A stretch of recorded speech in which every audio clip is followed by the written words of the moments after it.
Thank you very much. It's very nice to see you. I'm going to begin with the ladies first. Ladies first. Not everybody knows who Sharon Tate is.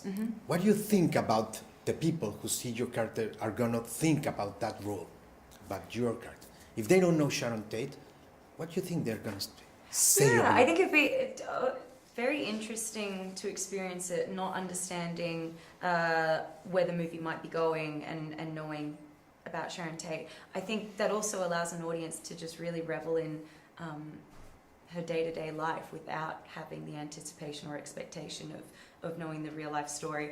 I think she also serves a purpose in the script to highlight what Rick Dalton doesn't have. I think that's going to be evident whether you knew that she was a it girl at the time, married to a prominent director or not. You could definitely grasp and understand the notion that everything that Rick Dalton wants is just out of his reach. It's right next door, but he's not in that inner circle.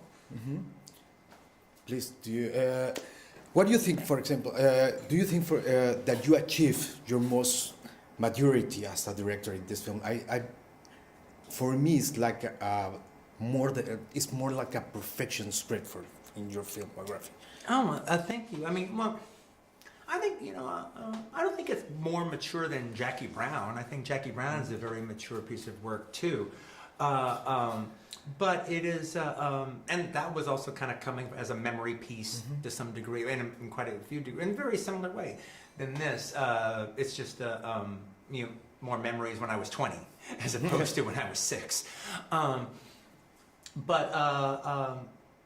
You know what? Where I think there is, I don't know if I'd call it maturity, but where I think there is a special, where I think this movie has that is maybe different from the other films, is I worked for years on these characters, basically, both Rick and Cliff, and even Sharon.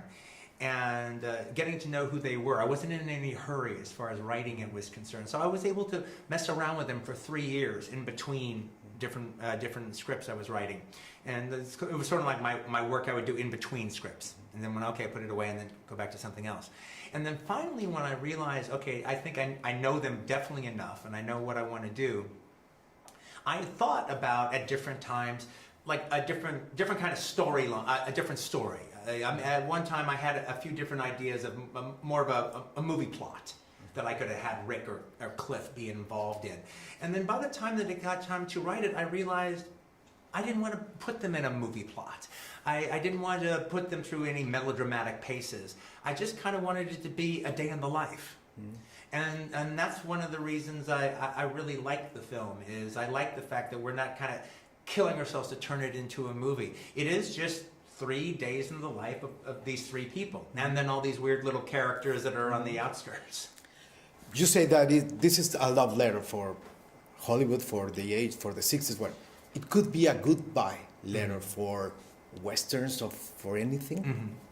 Well, yeah, it's funny. I mean, it's like well, it's. I don't think it's quite that black and white. I mean, on one hand, it's you could call it a love letter. At the same time, we also show the casual racism and the casual things that wouldn't be accepted now, that are just that were there at the time. A whole lot of people that are brought up in the piece that were the celebrities of the day have run afoul of the reputations 40 years later. But that wasn't the case then. I mean, Bill Cosby was one of the most famous people in the world to me when I was a little kid. All right, at that time, and so I think it's. So I don't think it's looking at it with rose-colored glasses. I think it's like, well, there's rose in one lens, but then there's a deep, sharp focus in the other lens. Yeah, okay. No, so sorry. Thank you. I can talk with you for 6 months. We need to go back. I wish we did it. Hey!